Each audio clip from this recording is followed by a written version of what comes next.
Says there's nothing that could have been done to prevent the 40-plus frozen pipes that burst at more than a dozen schools this past week. But is that really the case? Why not just keep the heat up over the holiday break? News 13's Jim Winchester joins us with details. Diane, APS admits it does turn down thermostats when school is out to save money. But did that money-saving effort in this case backfire? 43 pipe bursts at more than a dozen APS schools have led to ripped out walls, floors, and ceilings.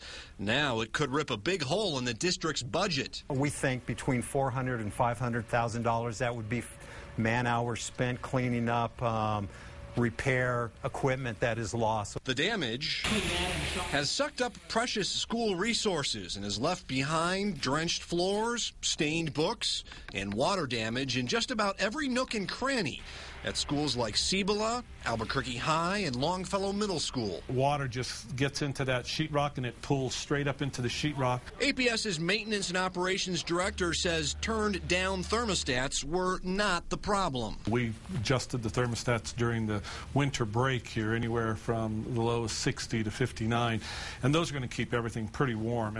But News 13 has heard from district personnel who've asked to remain anonymous, who believe that some thermostats were set lower than that in an effort to save on heating costs. Is there any way to prevent this? You know, there's really not a way to prevent. We have the heat up. The district says there's no way to prevent burst water pipes that are either buried in the cold ground or exposed to outside air by freezing wind that creeps in through vents. The maintenance director also points out that even with all the damage, all schools will be ready to go Wednesday as planned. But cleanup crews say there's still more damage to come. It's still too cold, and a lot of the pipes are now starting to thaw, so what was iced is now running or dripping. And the problem hasn't really gone away over the last 24 hours. The list has just gotten longer.